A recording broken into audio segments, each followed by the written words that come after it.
Ladies and gentlemen, sports fans alike, welcome to another edition of Bill Swerski Sports Talk Chicago, one of the couple, two, three best podcasts around. So sit back, grab yourself a cold one and a Polish sausage, park your keister in the French room, and listen to Bill Swerski Sports Talk Chicago.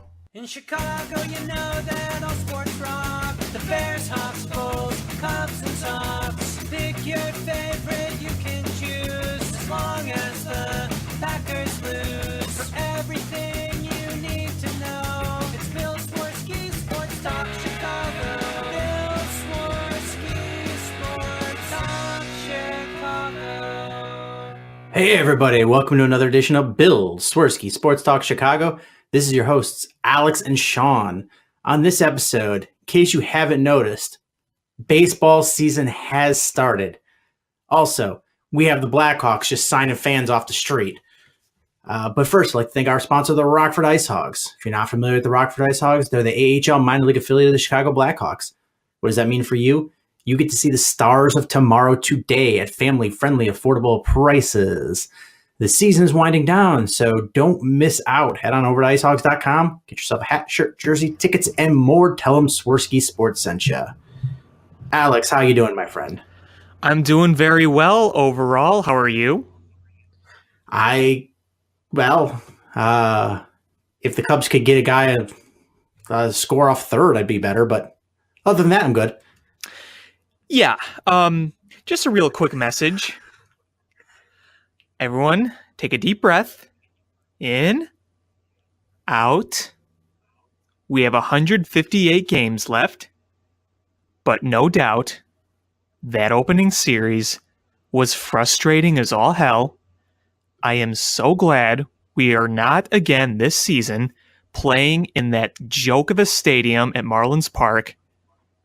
But let's in, out, it'll be okay.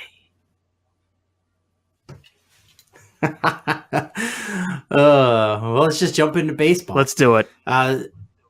So opening day was just a few days ago, and the Cubs started it off with a four-game road stand in Miami against the Marlins. And we were talking about how anything less than probably 3-1 would be considered a disappointment.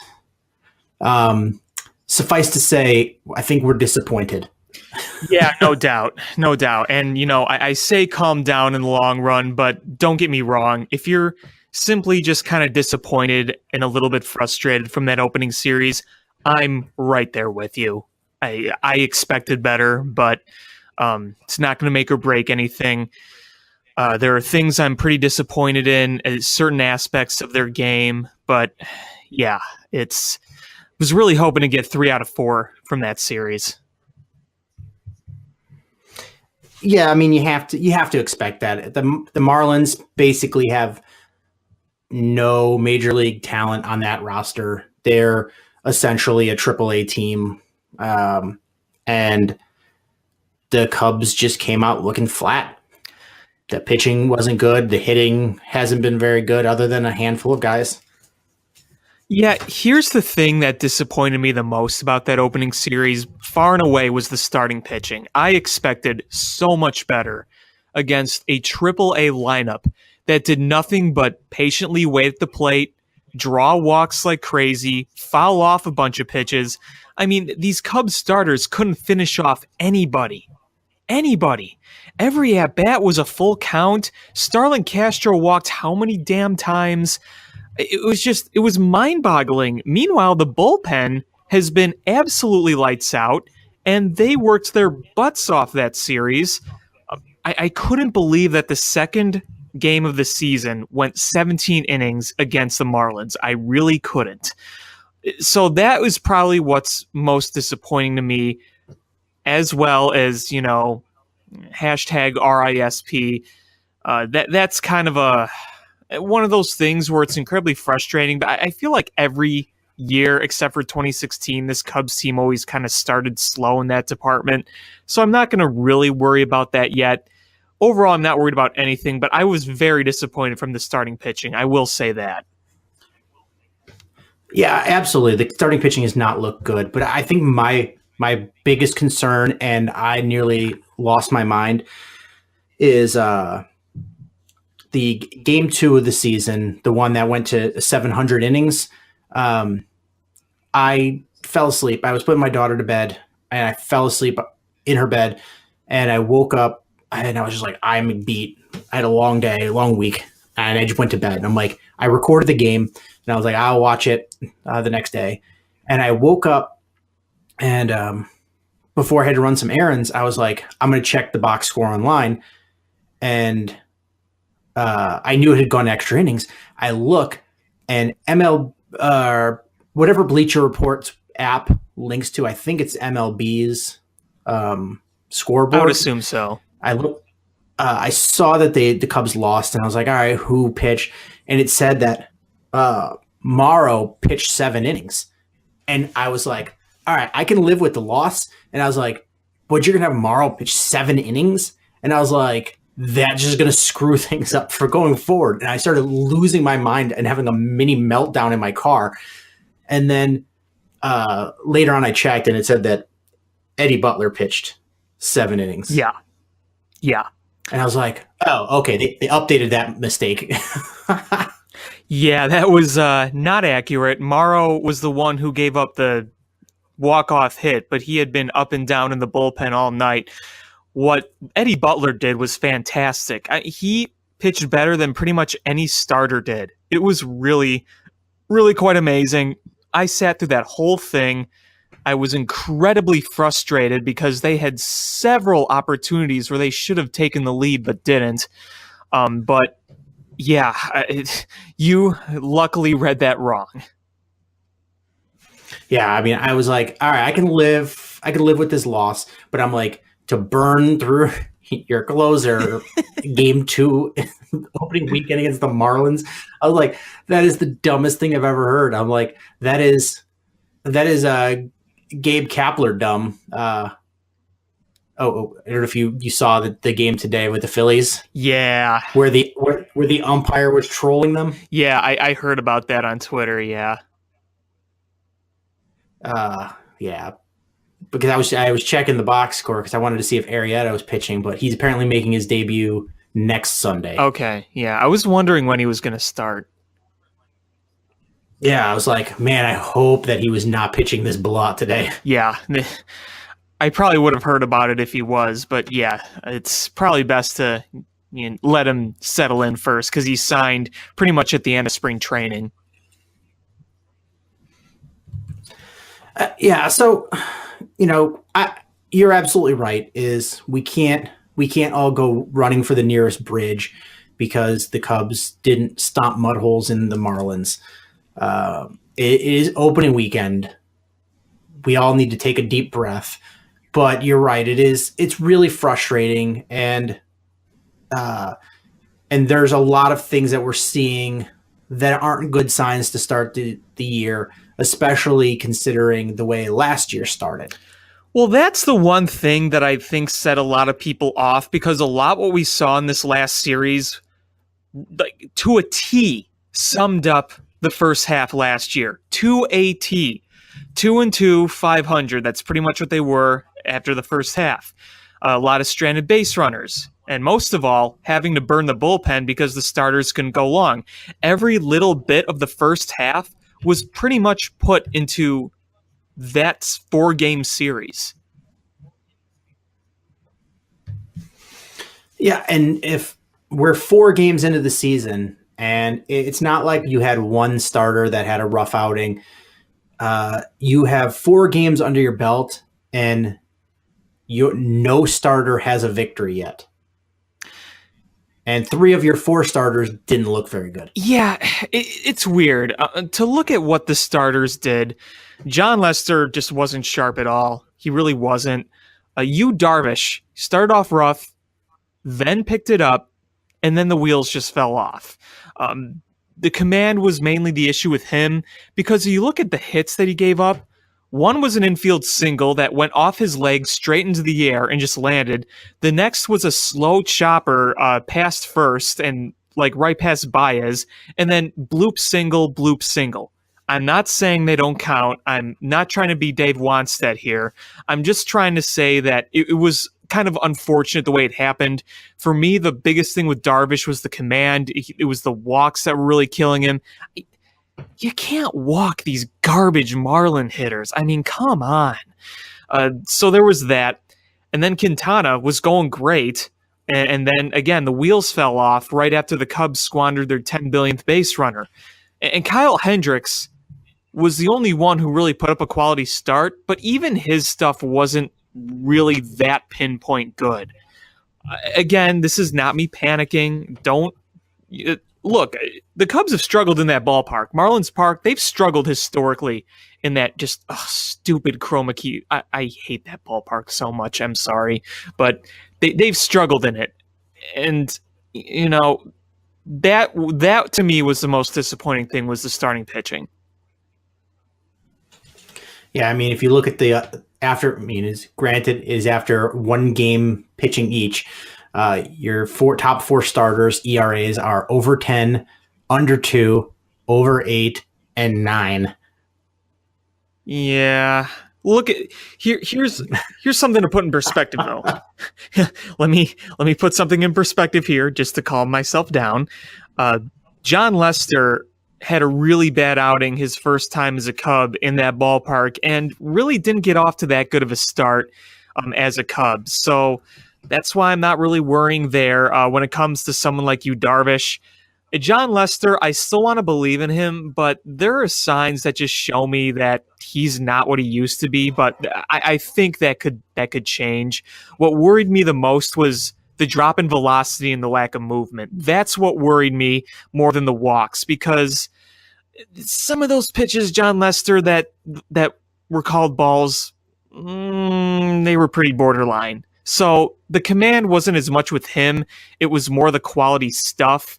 Whereas the thing with you, Darvish, was the stuff is kind of what struggled with me a little bit. And Quintana, the wheels just came off. That was very bizarre. I would be absolutely worried about Lester and the velocity drop in that game if I hadn't seen the normal velocity during spring training. The velocity was there once he was in the groove in spring training, and it was a dip in that game, not in which, if it was during the off season and he came in and never hit it, I would be a little worried because there's still a number of years left on this deal. But we saw him hit his typical velocity in spring training. So you just figure this was, I don't know if it was going from a dry heat place to a high humidity place in Miami. Mm-hmm. And I don't know, there's a number of things that could be, but it could be, I don't know, but at least it makes me more comfortable knowing that we saw the velocity, we saw the command in spring training, so it's not like it's not there. Yeah, no, that's definitely a good point. And, maybe his next start, he comes back and he looks more like John Lester. If that's the case, then I think a lot of minds will be put at ease. Yeah, sometimes pitchers just don't get off to great starts. I don't know, even if it is a bad team. We've seen in the past where just bad teams like this love to give the Cubs fits, whether their garbage pitching owns their hitting or their pitching gives up a bunch of runs to them, whatever. We've seen that before. I'm not trying to make excuses here. I'm really not. And I think that the starting pitching, the command was a real issue. But how many of those Marlins hits were just those squibbers that found holes? I felt like there were so many of them. Yeah, absolutely. I mean, seeing eye singles, infield singles, blooping things. It didn't seem like anything was hit hard. No.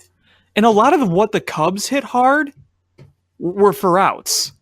Now, they still strike out way too much, I think. There's no excuse for that. But I do think that like Ben Zobrist could have 2-3 home runs. He is crushing the ball, but that ball does not carry in that ballpark, especially in those alleys, and that's where he hit them.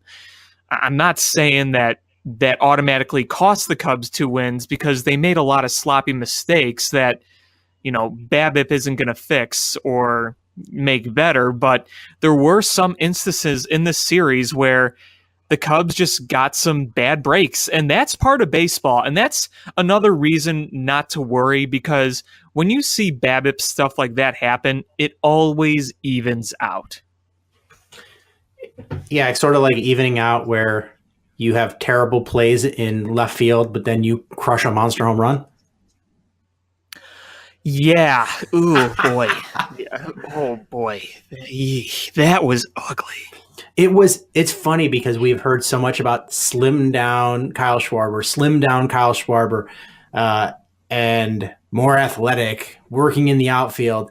And boy, it was like first chance he has to showcase on the national spotlight, and he might as well have just dropped his pants and pooped in the outfield. that would have been less embarrassing. Yeah, that was bad.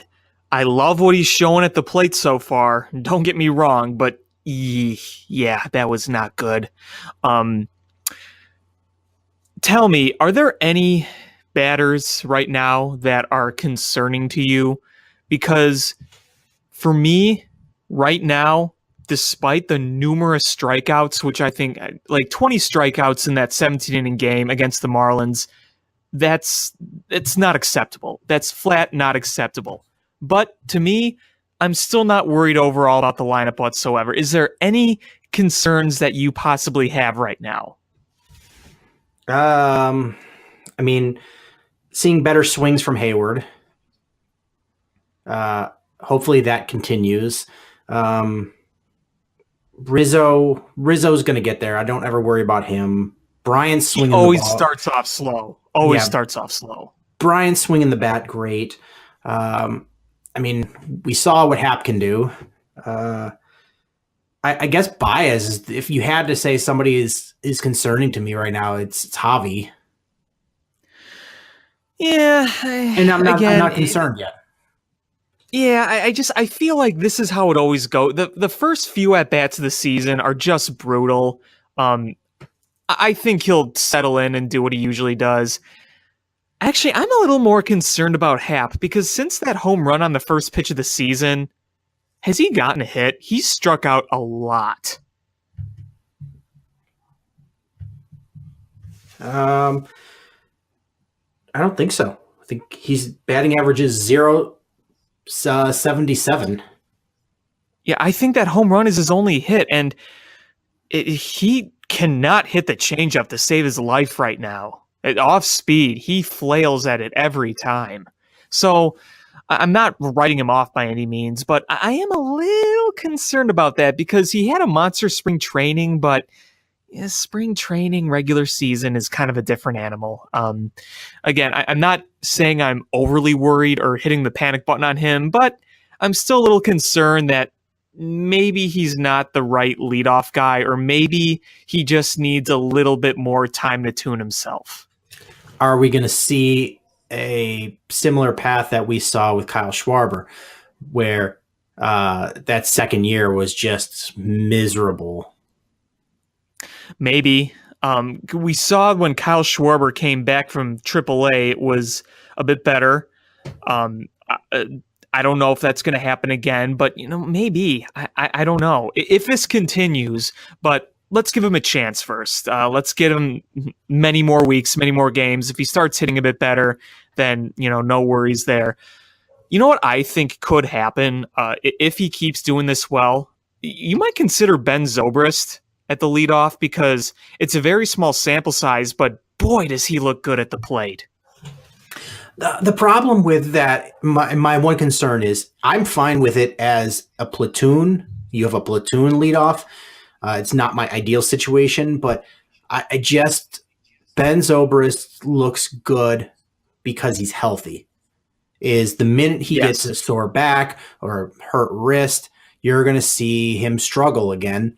And you can't have that. You need him to be hitting well. And I like him having days off. I like him being able to come in as a pinch hitter because he's an absolute professional hitter, and he can come in off the bench and give you an amazing at bat. He can bat leadoff and have an amazing at bat. He can bat cleanup, have an amazing. He just is a professional hitter. No matter where you put him, he's good when he's healthy. And if you end up I think when healthy, he would be a very good leadoff hitter. But it's just he's getting older. He's not 25 anymore.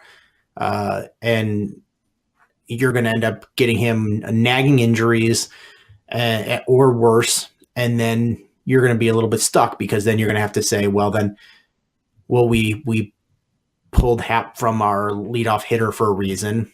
And you're basically saying then, well, Almore is your guy, or go back to Schwarber as your guy.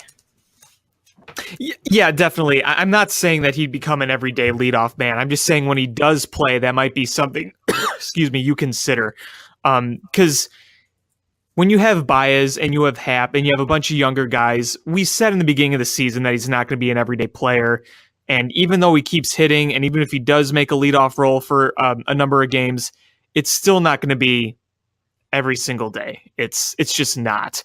Unless something really drastic happens. But I'm just saying, as an option for when he does play, you still want to try to work with Hap and Almora, obviously, and you hope it does work out, but you may have to consider using a Zobrist when he does play, because hopefully he can keep this up and stay healthy, because I really like what I've seen from him so far.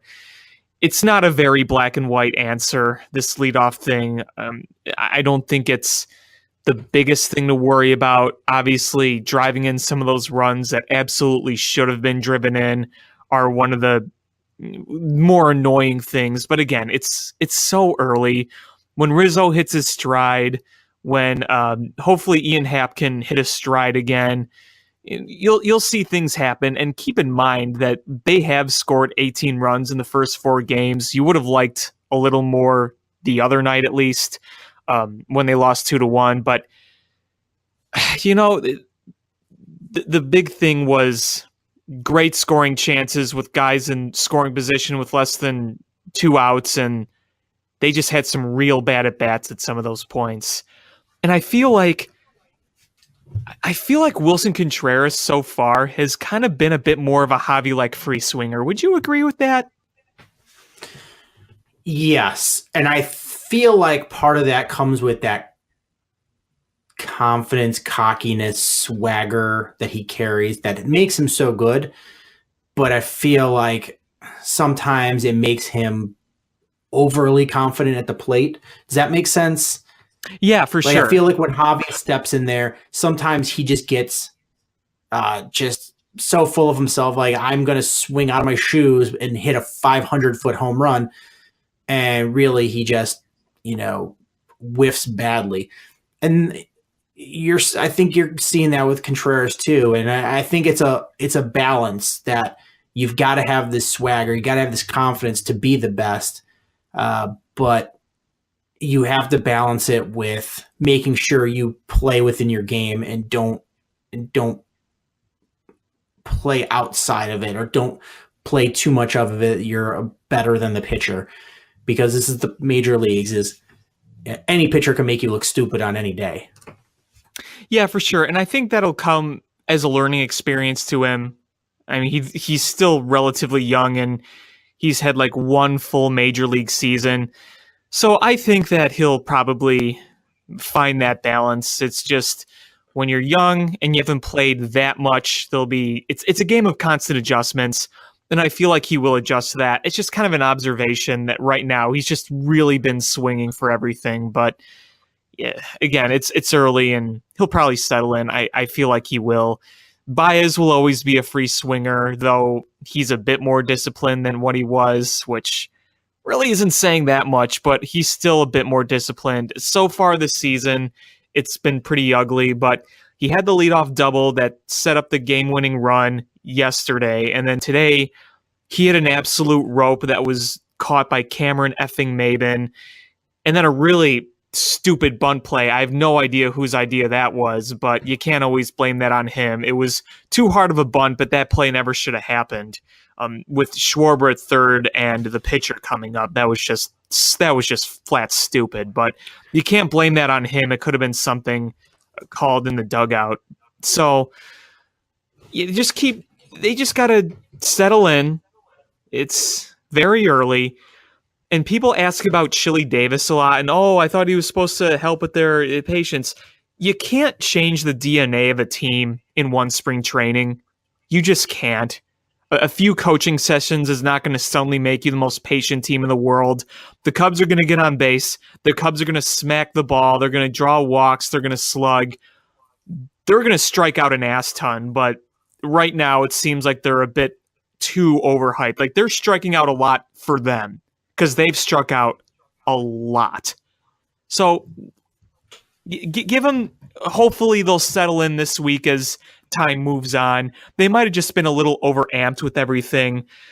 So we'll see. And you're concerned about Hap. We saw last year, towards the end of last year, where he was striking out an awful lot, which I think most people attributed to he hit like that wall where he had never played that long of a season before. Right. And so, we see what he's capable of, and we see on both spectrums. We see what he's capable of when he's on, and we see what he's capable of when he's not. When you watch his plate approach and Schwarber, and you saw the Schwarber struggles, I think part of it with Schwarber was you saw hitches in his mechanics, and it was partly patience, and partly there was some hitch in his mechanics, and I think the leadoff role really, in his first full season, was detrimental. Hap, I see, as more of a robotic approach when he comes up there. I think he's. It still may not be the role for him being leadoff the majority of the time, but I don't think he's going to go through the level of struggle that Schwarber did, just because of the way he approaches his plate. And even though he's striking out, I'm not seeing the hitches in his swing like I did with Schwarber. So I'm hoping that this is just a bad outing rather than a sign of things to come. Yeah, hopefully that's the case. And also the thing with Schwarber is that was a guy who came back from major knee surgery. So there's a little bit of a factor in there too. It's not time to give up on anyone yet, but there is another player that does kind of really concern me, and that was just based on today. I think this concern is a bit more legitimate, and that's Victor Caratini behind the plate. I know he has a lot of upside, and I know he's got to play, but frankly, I kind of wanted Chris Jimenez up to start the season. Veteran guy behind the plate, good defensively. He just did not look good behind the plate. Or at the plate. Or at the plate. But again, he's young when it comes to at the plate, but behind the plate, that was a little bit concerning. I think if there are continued struggles with him, I think you have to let Caratini go down for a little bit, and you have to have Chris Jimenez come up. This sounds like such a knee-jerk reaction, but those kinds of concerns you have with a catcher is a little bit alarming, because that's an important defensive piece to your team. I don't think it's a knee-jerk reaction, to be honest with you, because I think most people were surprised that this was the move in the first place. I can't think of anybody fan-wise or in the media that wasn't shocked. And everyone had different degrees of shock, but I think I don't think anybody was like, oh yeah, I totally saw Caratini being on the roster and Jimenez going down to the minors. I don't think anybody saw that coming. So to say it's a knee-jerk reaction that, maybe we've corrected that issue, because I think most people in the first place thought this is the way it should have been in the first place, is with Jimenez up in the major league roster as the backup, the veteran backup, and Caratini getting playing time down in the minors. Right, exactly. That's kind of why I think I'm not the only one who thinks that way. I mean, I've talked to other people, and they do feel that way. I'm not trying to be overly critical of Joe Madden. I know he knows more about baseball than I do, but I was a little bit surprised that was the case. Totally shocked beyond belief, no. Chris Jimenez is a career backup, and he's older, but I really thought with a veteran pitching staff that they'd start this season with Chris Jimenez.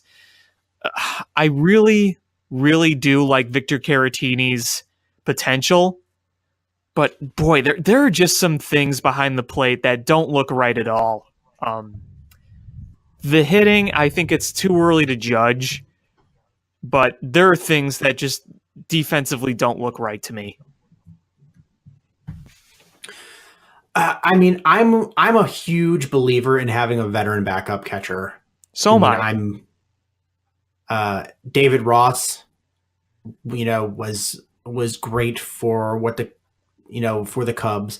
I thought Rene Rivera did a great job. Oh, he was awesome. And I thought, all right, well, we're gonna have Chris Jimenez to be that role for this year. And I was like, okay, I like this. He's not abysmal at the plate, and he's a very good defensive catcher. He's a career backup. He knows how to be a backup, because I think being a backup catcher is, it's not like being a backup outfielder is a lot different than being a backup catcher. I think the mentality of having to be a backup catcher, because being an outfielder is you could go innings without having to do anything, and you kind of work your way in. You're a backup catcher. You come in and somebody's throwing 100 miles an hour towards your face, and you're making calls. You are integral in what's going on. There's a mentality to it, and I don't know if Caratini is used to playing every day. Jimenez is used. This is what he knows. He's dependable. You can count on him.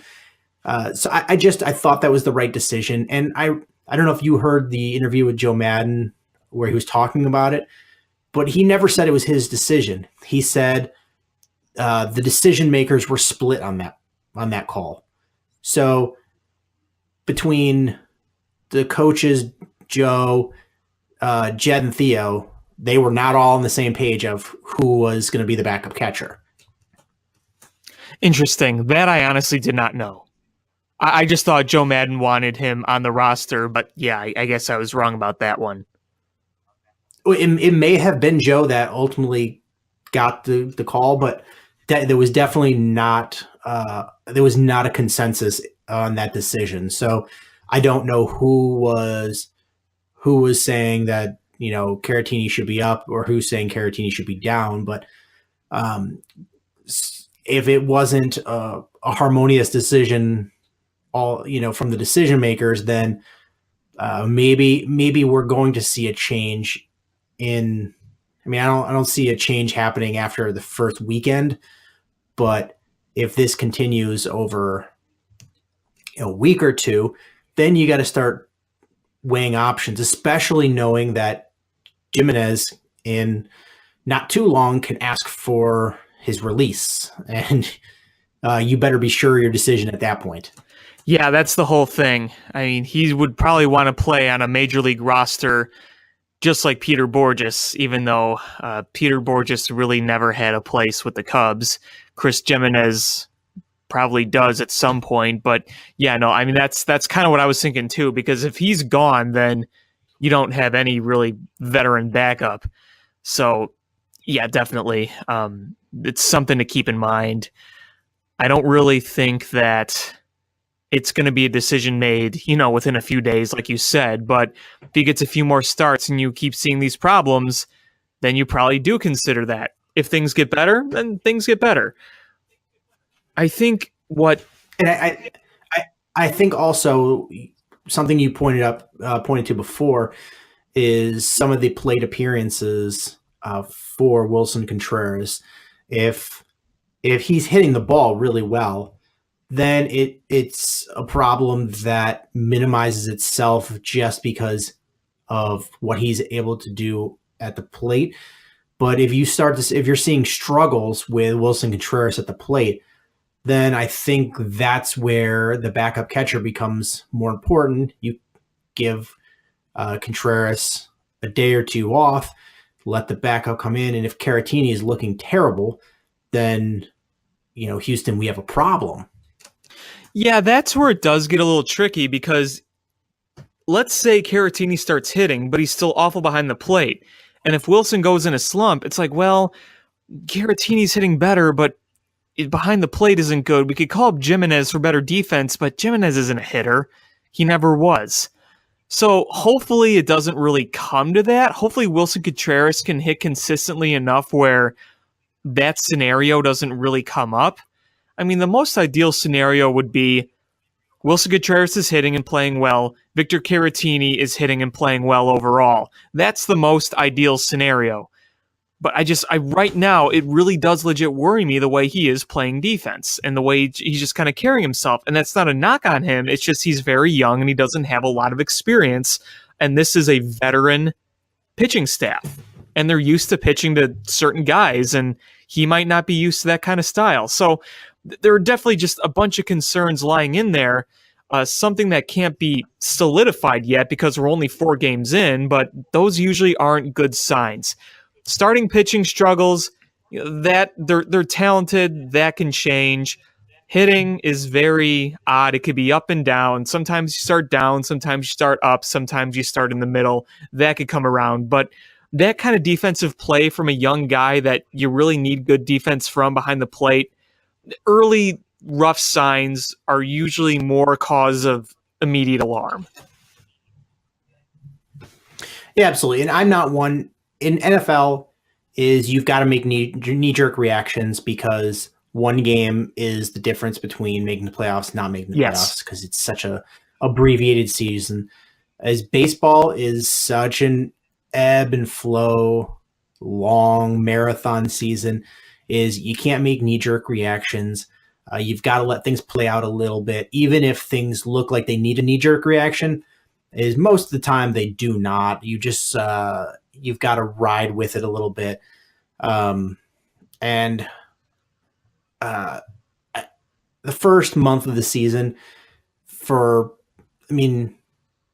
look at the first month of the season, and even guys that are exceptional hitters will have, high water marks or low water marks in that first month just because of, whatever. It's you're getting into the beginnings of a long season, and you're going to have high moments, low moments in there. So it's the first couple weeks, you just got to ride them out and then evaluate come first weekend in May. I think that's when we really want to make your decisions on what you're going to do going forward. I think before that, you're playing the market too much. Yeah, and I think that the reason why this series was so blown up by many people is because it was against a really not good team, and it was showing just so many of the same trends that we saw last year in the first half. That's what really, it was almost like PTSD a little bit for people who saw it last year. It brought back some of those memories of how the Cubs struggled in the first half. And let's face it, you can get away with that last year, but you don't want to be in that same situation again. And people will automatically kind of think that. And it's natural to think that. I'll say this right now. The pitching, I think, will get better. It should get better. There's a lot of talent. But what they did this series, don't make a habit of it for a while. Turn it around as soon as you can. don't make that a thing for the first half and wear out your bullpen like last year. We don't want to see the same thing again. Just figure it out soon. But one series is not going to make or break anything. We just don't want to see it continue. Only time will tell, obviously, what happens, but it's no reason to draw conclusions yet. Yeah, and I mean, we're gonna see what happens. Is change of scenery. They're gonna go to a park where they've over the last several years have hit really, really well in Cincinnati, and I'm not even gonna judge that per se on this because it's right. Today is April 1st, and Cincinnati. I don't know if you've ever been to Cincinnati, but in the first couple days of April, it's not known for being super warm. So going from warm bats to cold bats, you may not see the swings that you do in July in Cincinnati, but I think you're going to see better outcomes than you did in Miami. My big concern, and it's not even that big at this point, is Milwaukee's 3-0, and you're going to start a 4-game series with them this coming weekend. And you just don't want to fall behind a team that's on the rise this early in the season. Yeah, I'm kind of dreading that series, to be completely honest with you, because if it doesn't go well, we're never going to hear the end of it. Even though it's not going to determine the division winner the first freaking week of April, but I'm not prepared for the takes. Let's just say that if things don't go well. Frankly, in my opinion, let's say the Cubs, they beat up on Cincinnati. If they split in Milwaukee, to me, I'll take it. You obviously want as best as you can, but I feel like at least a split will guarantee you a little less of the panicky takes. It was panicky take against the Marlins because it's the Marlins, but when it comes to a team you're going to be battling throughout the entire year, a split at this point of the season really is okay. I think the way I see it, at least, is the Cubs have such a young team, is that if they can get out into a lead in the division, that's when they play their best, is playing ahead. They're such aggressive young players, but when they're chasing, I think that's when they start pressing, makes it a little harder. And that, as a young guy, it's hard to not look at the standings.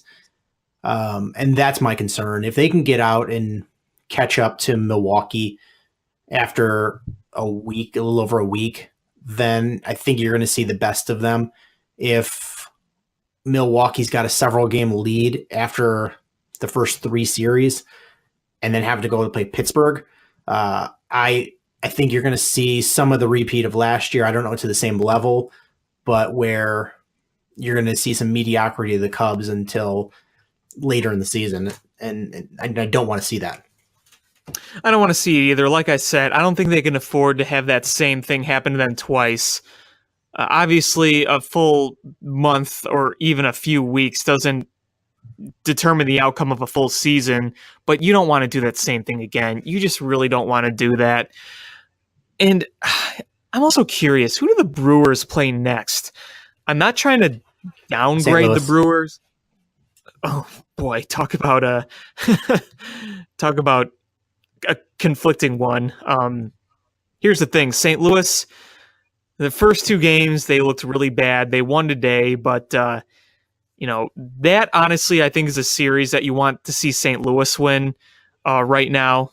I mean, it's hard to scoreboard watch this early in the season, but if you were to scoreboard watch, the Cardinals are 1-2, and the Brewers are probably going to be 4-0 after tonight. Or are they even playing tonight? I don't even know, but they're playing a terrible Padres team.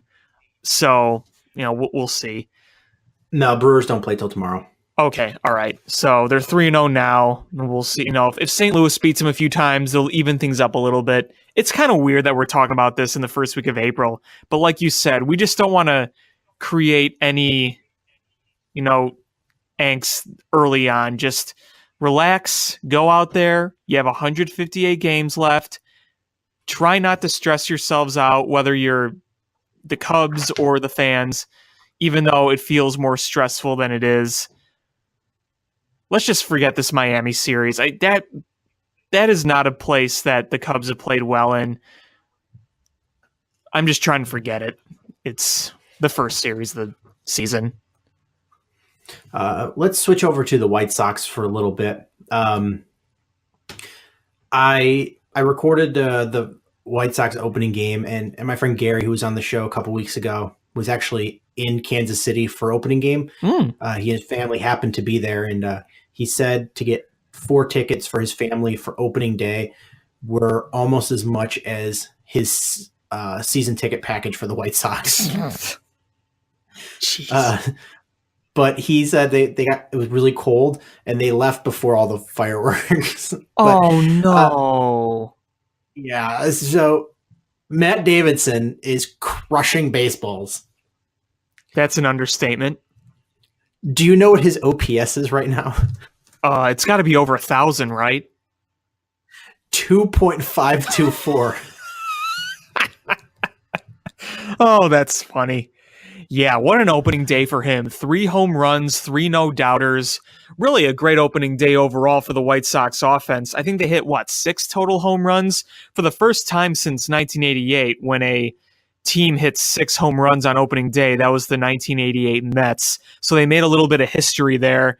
And then, Matt Davidson pulled a Tuffy Rhodes, even though I think Matt Davidson is a better player than Tuffy Rhodes. Yeah, and I mean, it's good to see.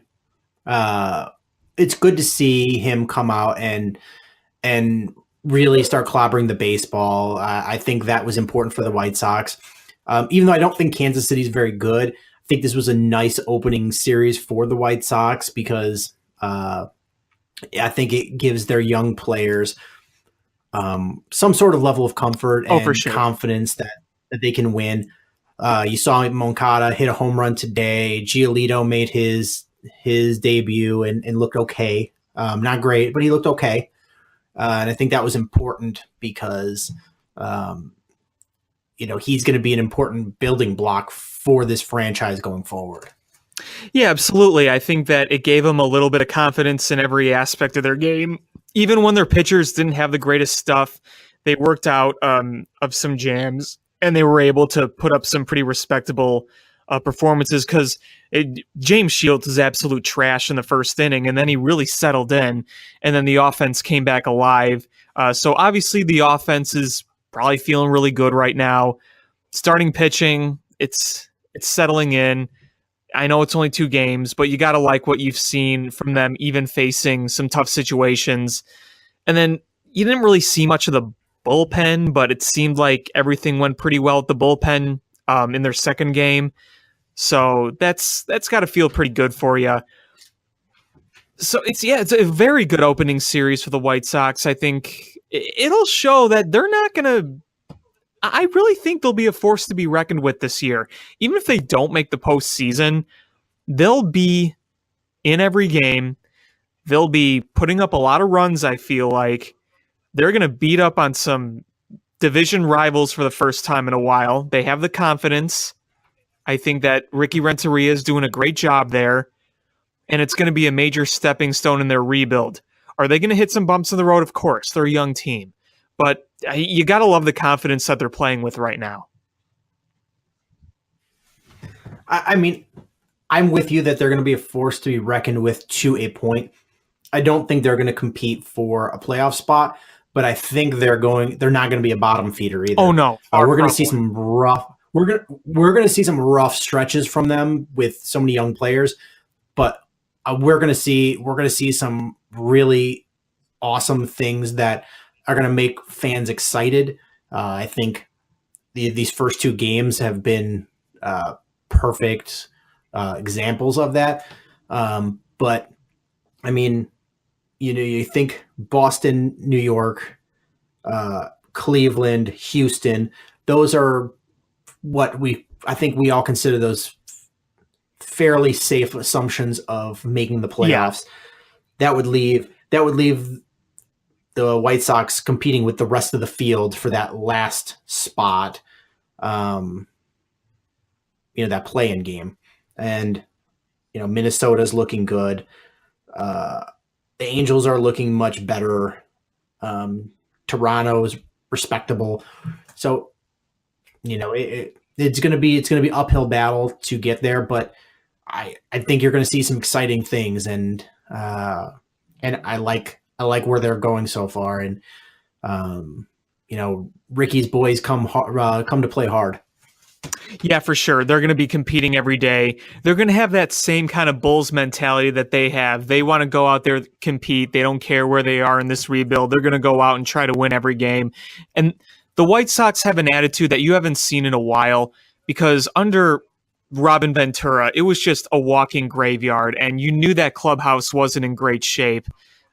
People have even said it. So you're seeing a completely different culture change there, and I think it's really good for them. And I think that they're really embracing a modern style of baseball. They're not going out there worrying about grit and TW. They're going out there with a confident attitude. The analytics of the White Sox under a guy like Rick Hahn is looking just so much better. You're going to really see some special things from them.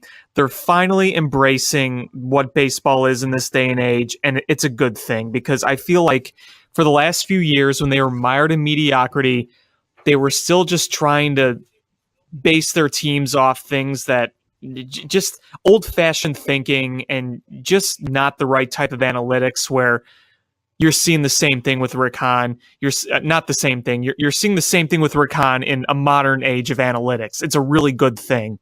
And I think that it's awesome that White Sox fans have guys like Jason Benetti now on television to talk about those kind of things. It's really a good revolution for the White Sox. And we saw that same thing with the Cubs.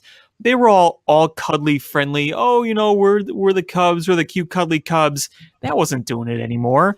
They finally embraced the modern way of baseball, Theo Epstein, and I think you're seeing the same thing with them with Rick Hahn. It's a good thing for them. I fully agree. And I really like Jason Benetti too. He's great. I can't wait for him to just fully replace stupid Hawk, who's awful.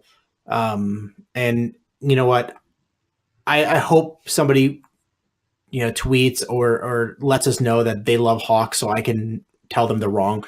I don't often do that, but if you think Hawk, you may like Hawk for whatever reason, but if you think he's good, you're wrong. He's terrible. Yeah, I mean, he's very old-fashioned. He's, just old in general.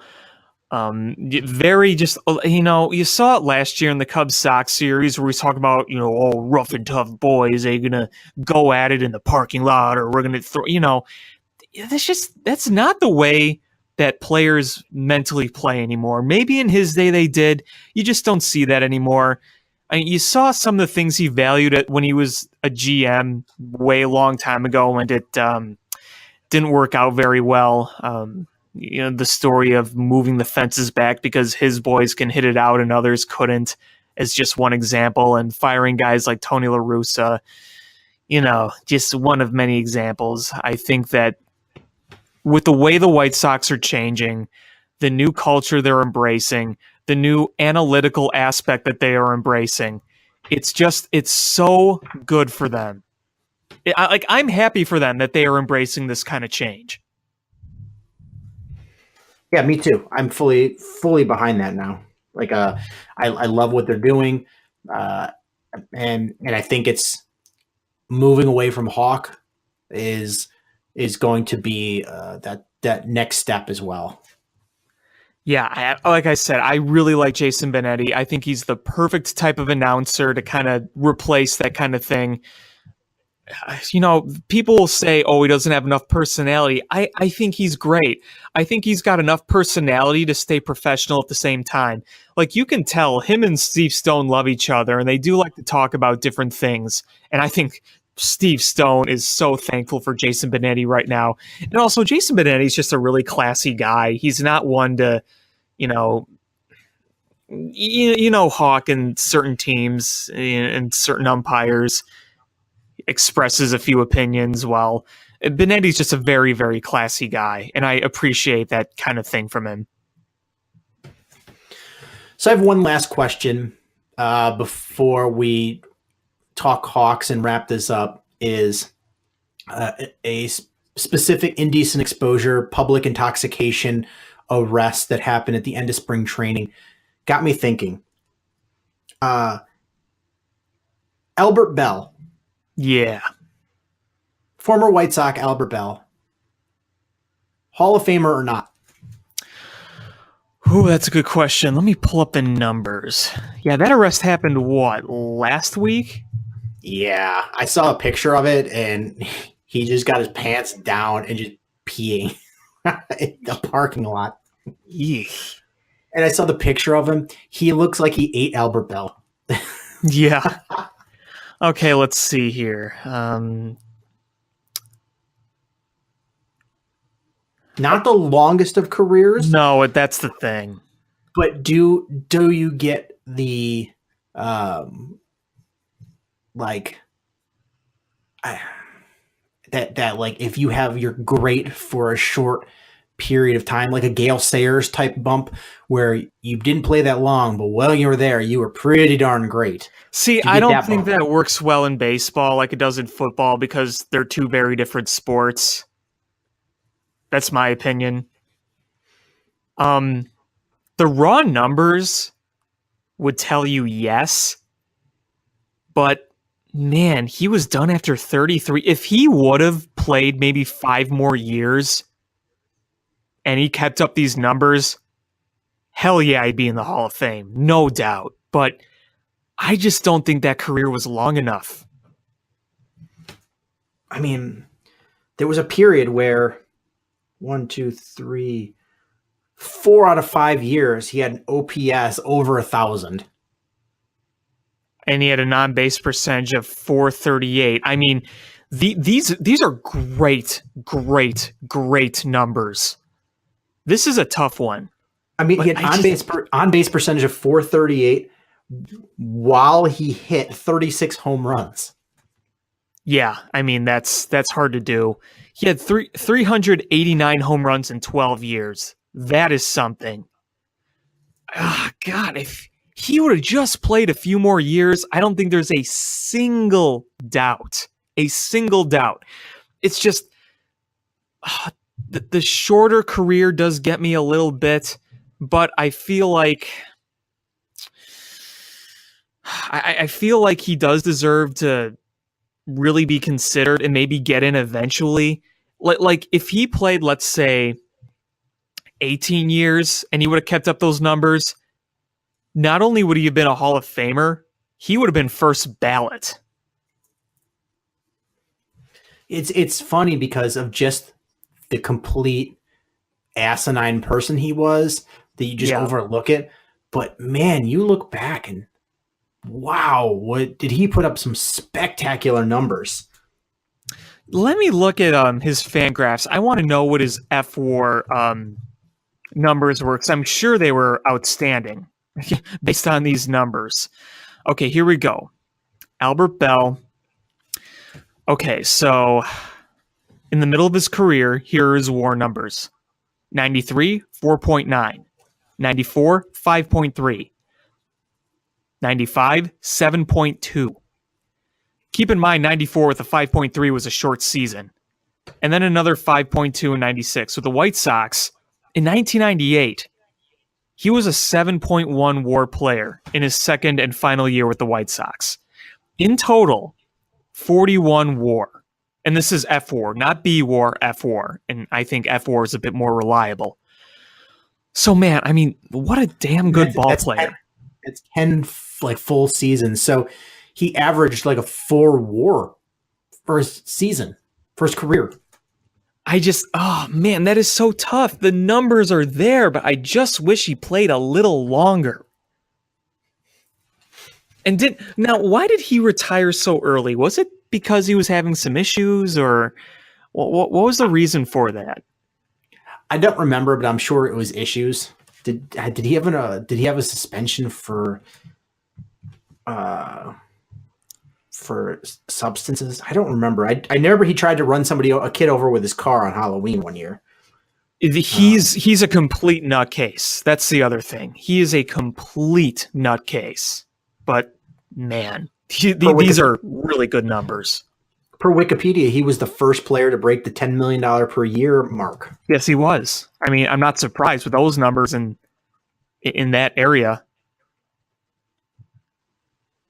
Oh boy, I mean, it's really too bad, because if he had, a head on his shoulders, boy, that's first ballot Hall of Fame career if he keeps going like that. That is really a shame that those things happened. It really is. Wow. So,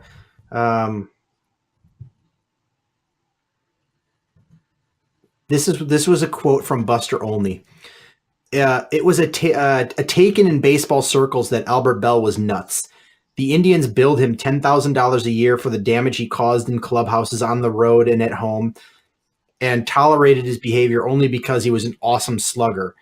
He slurped coffee constantly and seemed to be on a perpetual caffeinated frenzy. Few escaped his wrath. On some days, he would destroy the post-game buffet, launching plates into the shower. After one poor at-bat against Boston, he reiterated to the visitors' clubhouse. He retreated to the visitors' clubhouse and took a bat to teammate Kenny Lofton's boombox. Bell preferred to have the clubhouse cold, below 60 degrees, and when one chilly teammate turned the heat up, Bell walked over, turned down the thermostat, and smashed it with a bat. His nickname thereafter was Mr. Freeze. Oh my God. Oh my God. And I thought Carlos Zambrano was nuts. In 2001, following his retirement, the New York Daily News columnist Bill Madden wrote, "Sorry, there will be no words of sympathy here for Albert Bell. He was a surly jerk before he got hurt, and now he's a hurt surly jerk." Oh my gosh. Yeah, I knew people had a lot of issues with him. I didn't think he was that crazy. Wow. Oh, man. In retirement, Bell had his first encounter with the Cleveland Indians since leaving the club in '96 during their 2012 spring training. And apparently he had an issue with Kenny Lofton then too. Man, what was the deal with him? I don't know. Yeah. Man, that's too bad. Yeah, here we go. In 1995, Bell's house in Euclid, Ohio was egged after turning away trick-or-treaters on Halloween. Bell chased one of the trick-or-treaters in his car. Jesus. So wait. He turned away trick-or-treaters, they egged his house, and then he got in his car and chased after him. Yes, and he was fined for reckless operation of a vehicle. And the guardian of the teenager sued him, contending that Bell's car bumped into the teenager. The lawsuit was settled out of court. Yeesh. He was sentenced to 90 days in jail for stalking. Ew. Who is he stalking, did it say? Former girlfriend. Oh, yeah. Yeah, Albert Bell. Man, what a great talent, but woo. You know when I said the whole thing about Carlos Zambrano being nuts? Tell me this. If you think he had a better head on his shoulders and he would have continued his career, he was on the Hall of Fame ballot and he was, obviously voted off soon, but you look at his career numbers and you got to think, if he could have continued, he was out of baseball at 31 years old. You got to think, if he had a good head on his shoulders, he had a little bit better command, a little fewer walks. If he could have kept going, that might have been closer to a Hall of Fame career. What are your thoughts on that? Zambrano? Yeah. Let me pull up his stats. Because you look at his first few full years in the big leagues, pretty good. I mean, really good.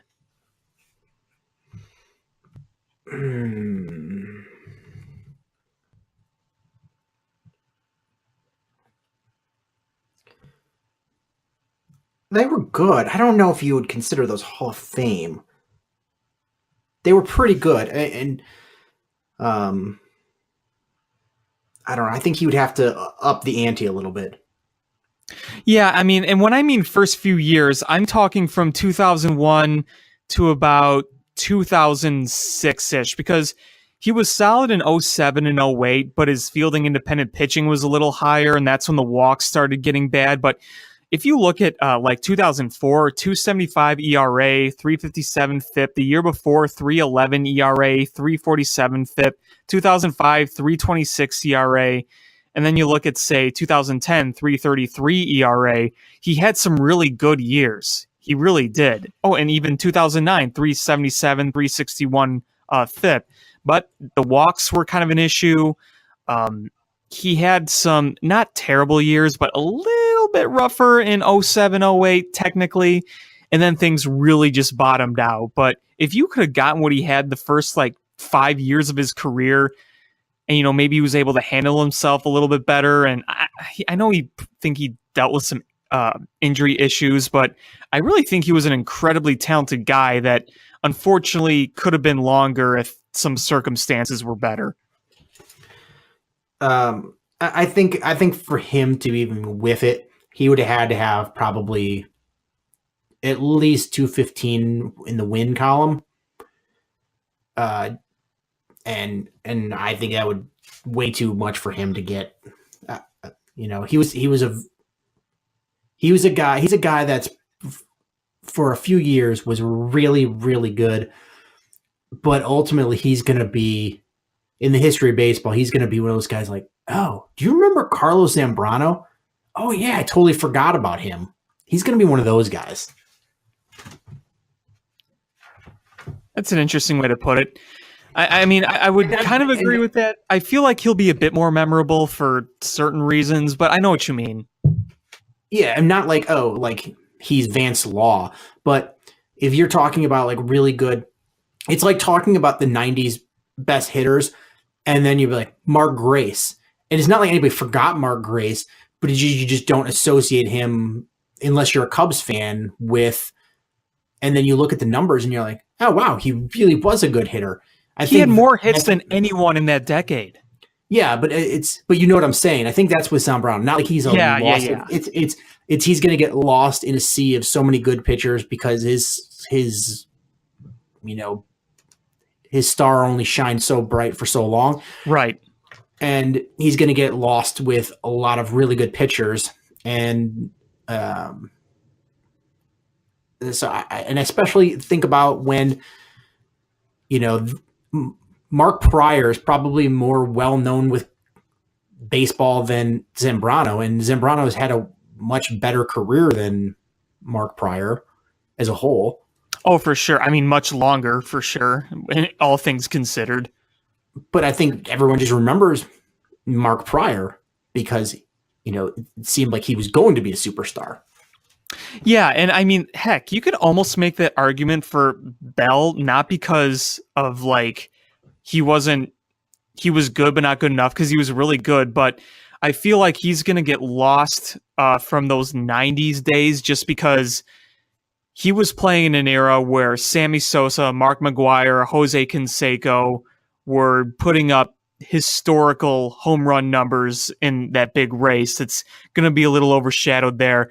I mean, when you think about Zambrano, he was pitching in an era where you had like Roy Doc Halladay, you still had Roger Clemens, you still had Greg Maddux for a chunk of that time, where even though he was doing good, he wasn't the most talked about guy. There were other guys that were in that mix that were just clearly better. And I think that when people remember Carlos Zambrano, a lot of it's going to be remembered for the meltdowns and the beating of the water cooler and bats flying out of the dugout. So it'll be kind of a memory for different reasons, even though he was a very talented guy for a number of years. Case in point to my theory of like just getting forgotten about is a guy who had a pretty long career in baseball and actually finished one spot ahead of Zambrano in the Cy Young race the, in arguably Zambrano's best year. Jason Schmidt. Jason Schmidt, that's a name. Man. I look at his numbers. So, I mean, he had there was a stretch of years where he had some pretty good numbers. And, it's one of those ones like, oh man, I totally forgot about him. Yeah, I mean, I remember in 2003, 2004, he was a beast. And not only that, I remember using him in MVP 04. And he was like so overpowering. And he was the kind of guy that really bloomed late. I mean, he was a 3-time All-Star, 30 and above when it comes to age. And he'd been playing way before that. But yeah, I mean, that's a guy I have to be reminded about. So the top, it's funny, in that year was that? Let me go back to this. So in the 2004 National League Cy Young voting, where Zambrano was 5th, so the winner was Roger Clemens. Second was Randy Johnson. Third was Roy Oswalt. 4 was Jason Schmidt. Then Zambrano. Then you get just some interesting names. Carl Pavano. Oh my gosh. Was he still with the Marlins at the time? Yeah. Eric Gagne. Eric Gagne. Brad Lidge. Ben Sheets. And Sheets. He was good. I mean, those Brewer teams in the early and mid 2000s were terrible, but he was the only player on those teams worth watching. Oh man! So that year, I'm just looking at the other voting awards. The AL Rookie of the Year, Bobby Crosby won, followed by second place Shingo Takatsu. Who? Shingo Takatsu. He played for the White Sox. God, I don't even remember. Wait, he wasn't a closer, was he? I don't even remember. I think he was an infielder. Oh, but I don't remember. I honestly just remember is my friend Gary had he was a pitcher. He was a pitcher.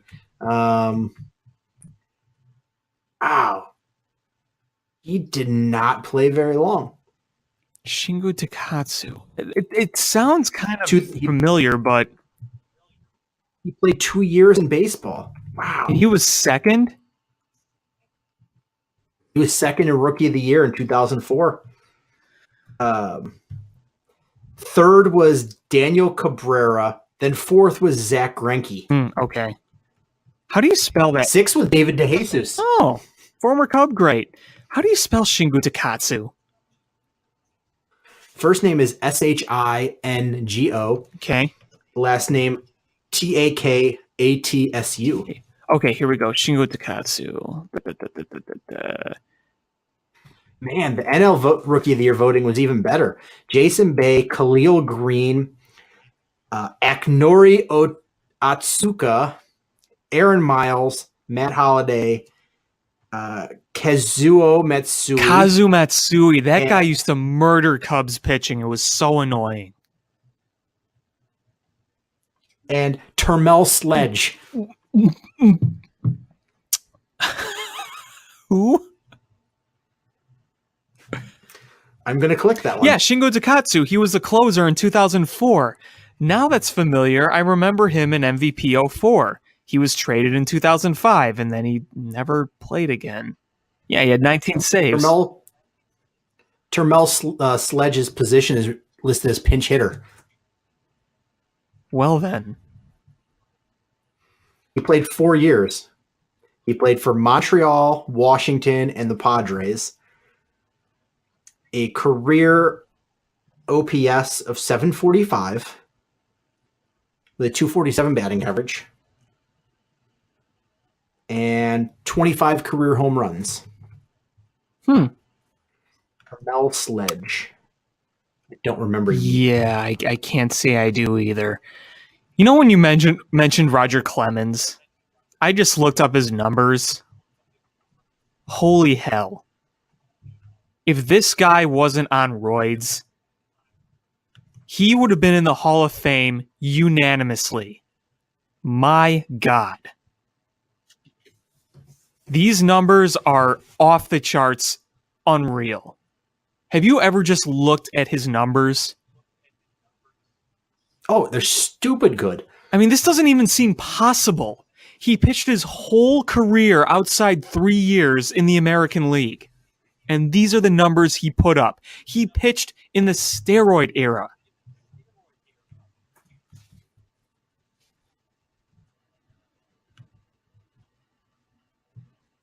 Yeah, these are good numbers. These are really good A numbers. fielding independent pitching of nearly 3. When a FIP is that low, and that's a 309 FIP over nearly 5,000 innings. And over a quarter of a century. Or almost a quarter of a century. And not only that, but he has nearly as many strikeouts as innings pitched. 4,672 strikeouts in 4,916.2 innings pitched. Yeah, his 162 game average from his career, 17 wins, 9 losses, a 1.17 whip. Jeez, these are really good numbers. Yeah. Now, here's something interesting. From 1986 to 1998, that's a span of, it's a little over a day, or it's, 86 to 98. I'm sorry. So his first All-Star year to his last year in Toronto when he went to the Yankees, that was over 3,000 innings. His fielding independent pitching was 2.86 with a whip below 1.2 with a home runs per 9 innings of 0.6. His strikeouts per 9 over a 24-year career was 8.6. 8.6 over 24 damn years. Jeez. Put this in perspective. In 2007, he was pitching in the majors, his last year. His debut was in 1984. That's just stupid ridiculous. It really, not only that's really beyond is. steroids. It's like bionic arm. Yeah, I mean and for many years he was a scrawny. I mean, in Boston he was a scrawny little guy. It's mind blowing. Just looking at these numbers, there were several years where he had nearly 300 strikeouts in one season. Hold on, I'm on Baseball Reference, and in 97, his WAR was an 11.9. Good God. I want to see what his Fangraph wins above replacements are. They got to be somewhat close. I mean, he was that good. Let's see, Roger Clemens Fangraphs. I recommend to all diehard baseball fans that don't already, if you ever just want to look up a player, just look on Fangraphs. It's amazing. And you said what, 1997? Yeah. Yeah, on Fangraphs it's 10.7. And that's still ridiculously good. That's like cheat mode good. Well, yeah. That was not meant to be like that, but yes, it ended up being like that. He had a 9.2 in 1988 after a 8.4 and 7.1. You're impressed when position players put up these types of F-WAR numbers. This was a pitcher putting up these numbers. He did not have not a single season where his WAR was below 1.5, and the only time it was below 2 was his final year in the majors when he started 18 games. That's it. Every other time, it's been 2.4 or higher. Or sorry, 2.3 or higher. Yeah, the only time it was where he was close to being an average pitcher was when he was like 45. And he was still above average. What are the excuses for John Leckie? Why isn't he doing that? Oh my God. 52, 30. Yeah, he was 45 and he was still above average, above, it was a 1.5 WAR. I mean, when you see that from guys like Nolan Ryan and Roger Clemens, you just realize that those people they're not the same species we are.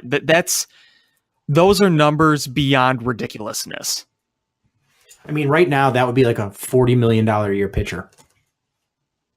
Oh my God, could you imagine? Wait, I'm sorry, that would be a 50 game suspension pitcher. Oh boy. At least he doesn't go around eating people like John Leckie. John Leckie. All right, let's wrap this up with a little bit of Blackhawks. I wasn't even going to talk Blackhawks because I'm just annoyed, but there was a couple things that I wanted to go over. Is the NHL released the odds or the percentages of getting that number 1 overall pick for the NHL draft. I think that was yesterday they did that. And I was looking. The Blackhawks have 3 games left. 2 against St. Louis, a home and away, and 1 against Winnipeg. So mathematically, they could go to as high or low, depending on which way you're looking at it, to the 4th worst record. I think that's the best they can do. And currently they are 9th. But looking at the schedule, I'm going to guess that they're going to finish 7th, which would mean that they would have a 6.5% chance of getting one of the top 3 spots. Yeah, it sounds about right. I feel like, how many games they have left? 3. They got Wednesday, Friday, and Saturday. Yeah, and then you said Winnipeg, and 2 against St. Louis. I feel like they'll definitely lose at least one of those games. When it comes to playing Winnipeg on the last day of the season, I have a feeling that Winnipeg's going to be sitting a lot of their guys. They're going to the playoffs. St. Louis, I could either see a sweep or I could at least see a split, but I don't see them winning all 3 games. I would be shocked if they won more than one of them. Me too. I mean, I think that it's probably most likely that they either beat a Winnipeg team or one of those against St. Louis, but I don't see them beating St. Louis twice. No, not at all. So, now it's the lottery is going to be at the end of the month. We just got to keep our fingers crossed we can get that number 1 pick and, start the Stanley Cup window opening again. It's going to be really funny when the Blackhawks and the Rangers get like the top 2 picks and then all the rigged screaming, even though it probably would be rigged if that were to happen, would come out. I mean, that would be that would be something. I hate yelling. Like, I'm all for people yelling rigged when a New York team wins it, but when a Chicago team wins it, I'm like, it's just statistical luck. Come on, shut up. And, because the one in the Bulls drafting Derrick Rose, that wasn't rigged at all, right? That was all luck. No, that was pure unadulterated luck. But when the Knicks got Patrick Ewing, that was cheating, and that was the league rigging it. And it's at that moment when I turn into straight up meatball. Hey, what do you mean? Yous guys, shut up. Hey, what are you talking about? I turn into Dan McNeil. Oh boy. Did you talk about gambling too? Yeah, well, I mean, have you listened to the new show? Very little. I really haven't had a chance to listen to it. It's basically they talk about gambling. That's what I've heard. And that's why I really, frankly, don't have any interest in it.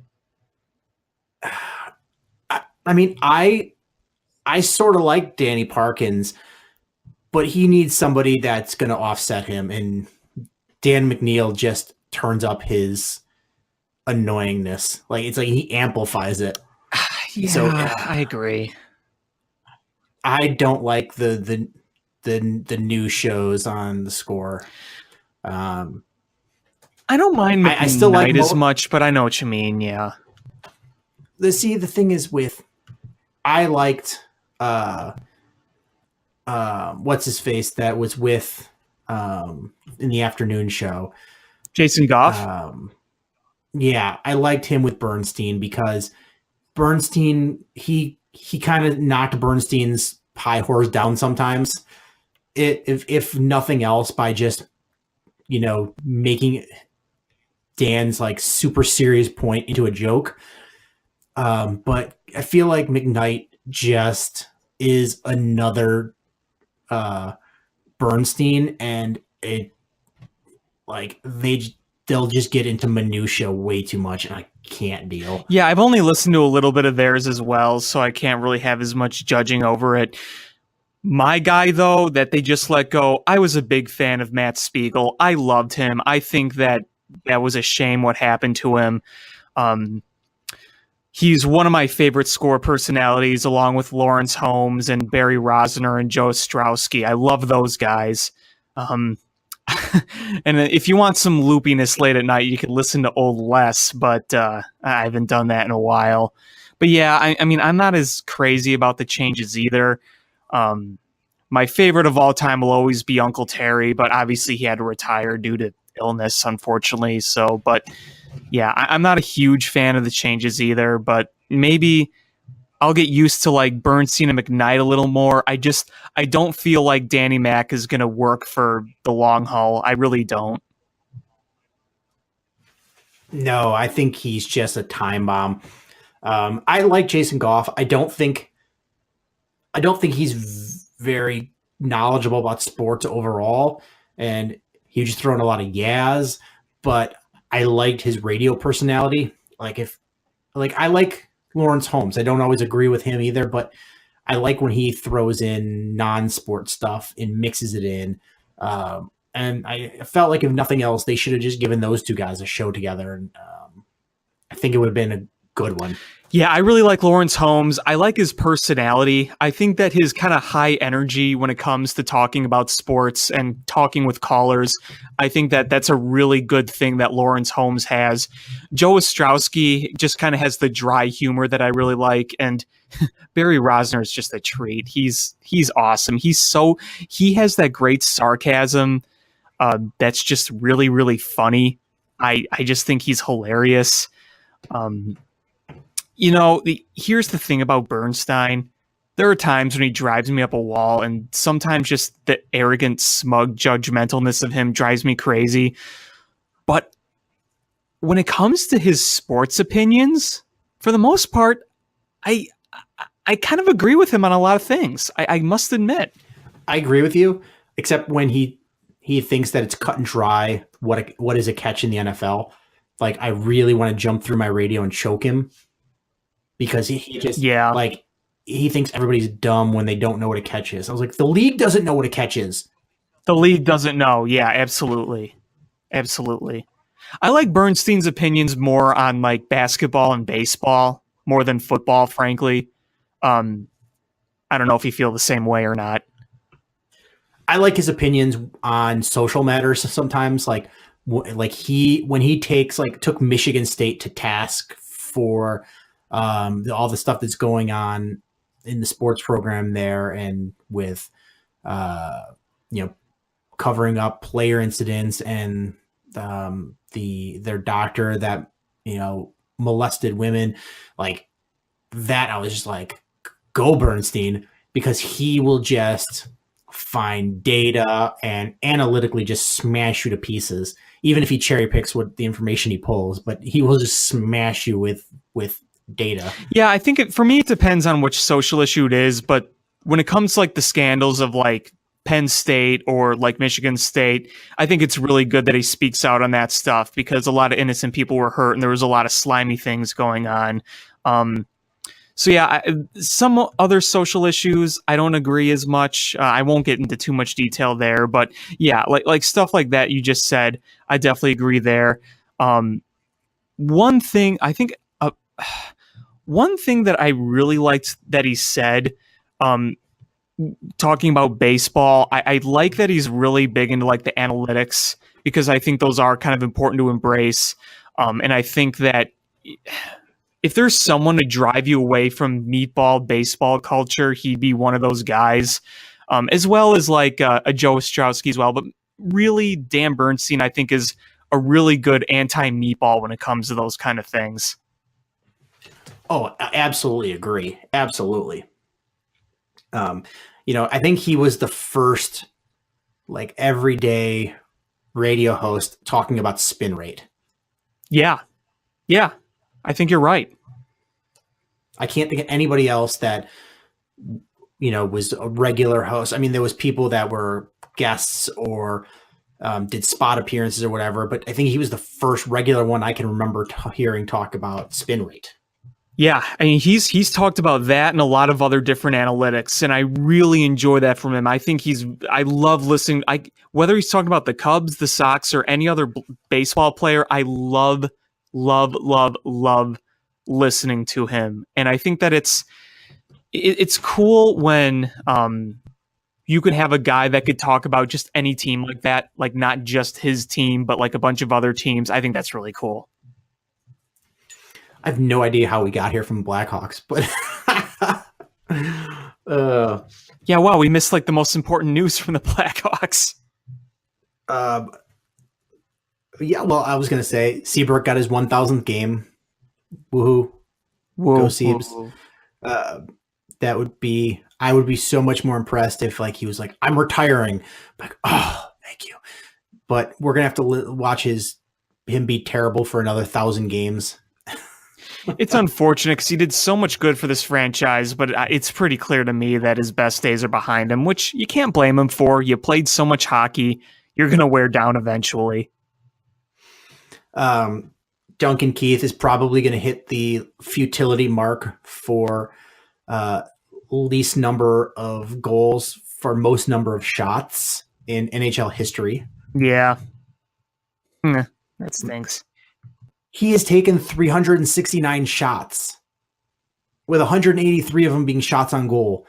1 goal. How does that? I mean, I knew he wasn't scoring that much, but when I actually saw the numbers, I was like, good God, how is that? How is it even statistically possible? That is just like, that's one of those, like, I don't know. I think in a college math class, they're just like, that is one of those abnormal, like, statistical anomalies that they just will like use as an example, because that is just, I mean, there's partly not being good, partly not taking good shots, and partly that is just poor luck. Yeah, I think that kind of luck is not sustainable. I think that next year you'll see him get better results with those shots. I mean, you got to remember, he's one of the best scoring defensemen in the league.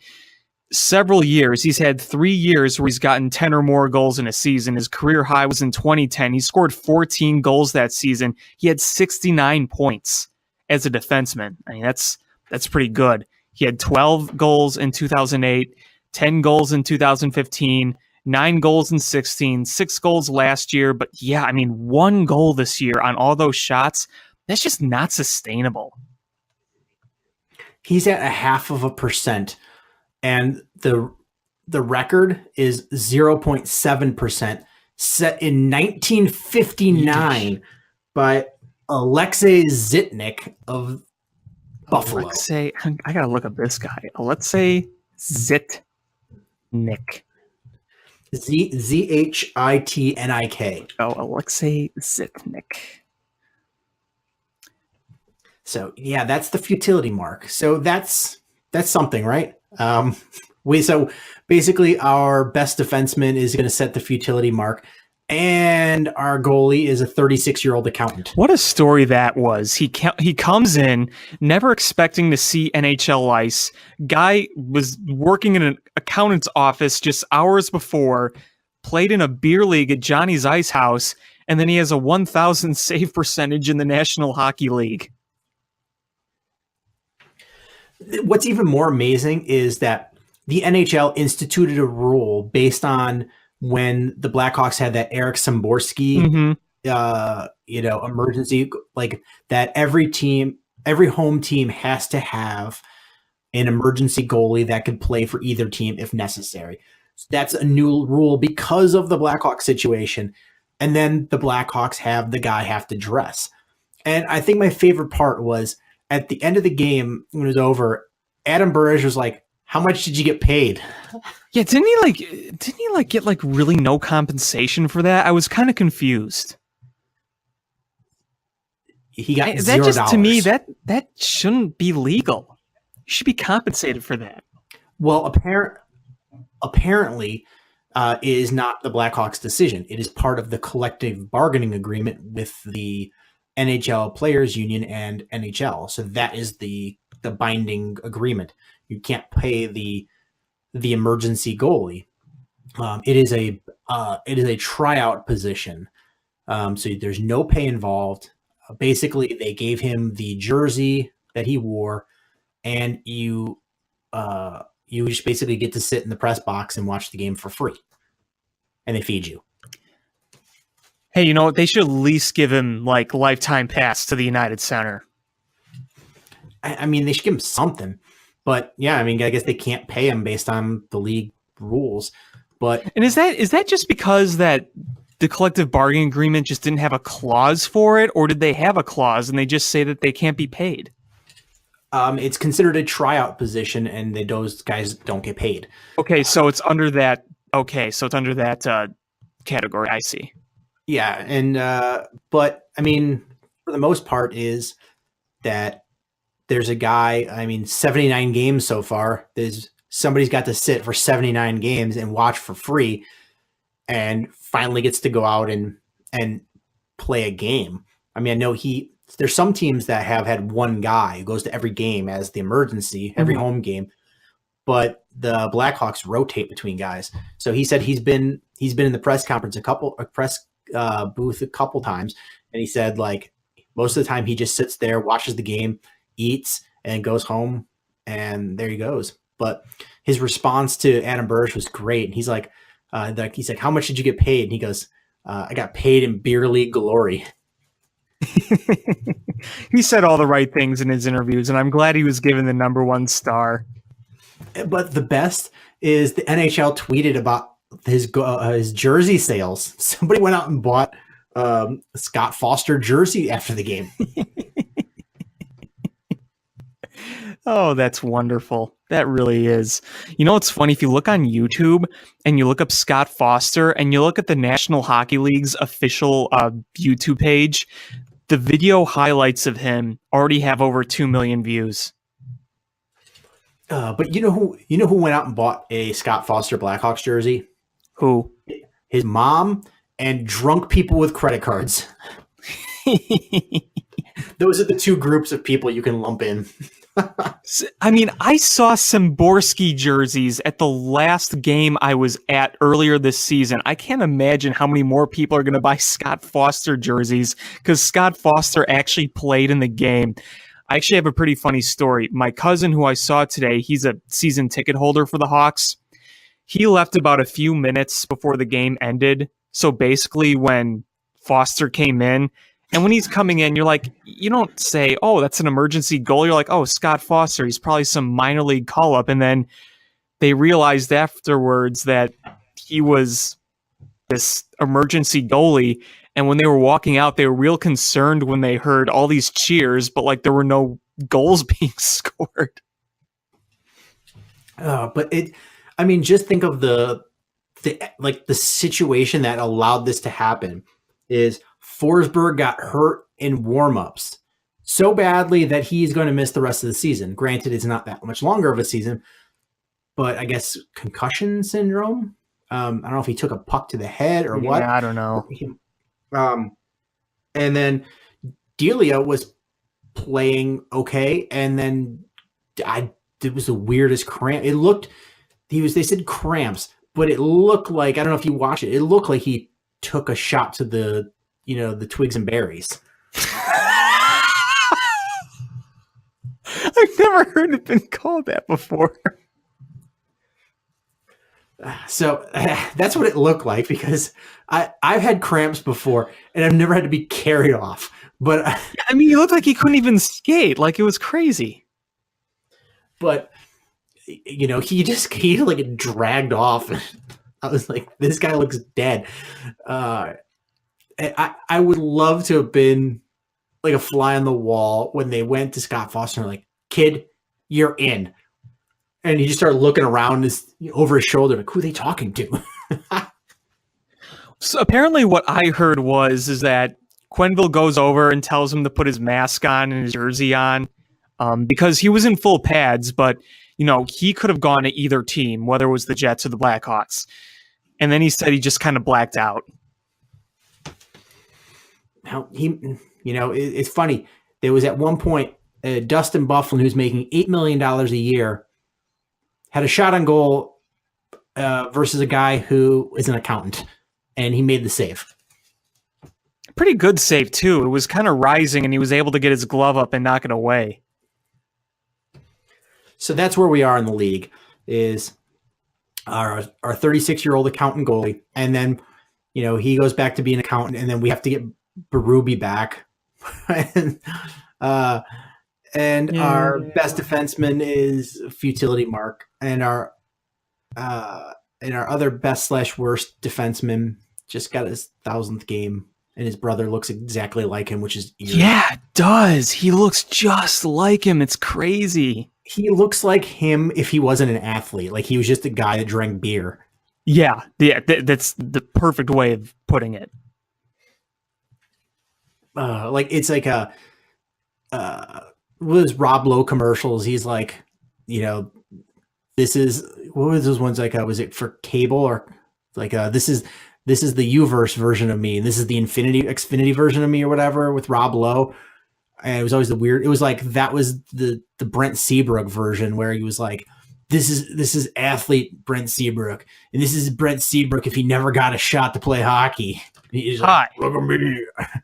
Hi, I'm 3-time Cup winning Brent Seabrook, and I have Xfinity, or whatever the service was. And I'm peaked in high school, Brett Seabrook, and I have cable.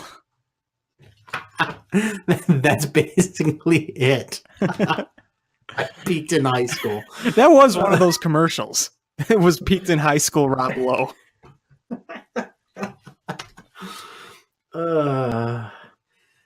Well, is there anything else you wanted to talk about? No, I think this is a great episode. Well, I want to thank everybody so much for listening. It's been a fun one. Please make sure you subscribe however you listen to podcasts, whether that's iTunes, Stitcher, YouTube, or the TuneIn app. Please share with your friends. Hit us up on social media at ShyFanPat1, at Swerski Sports, SwerskiSports.com, Facebook.com/Swerski Sports. Share with your friends. Thank you so much for listening. And until next time, bear down. Cubs win! What a lucky break! The good Lord wants the Cubs to win! We thank Ditka and God for all they have provided. Cubs win! Cubs win! Cubs win! Oh, I don't want her. You can have her. She's a Packer fan. She can't fit in my van. And she looks like number New Yorkers. Smoking crack is not legal on planes. Bears 31 to -7. The Bears! Oh, when the Bears go bearing down.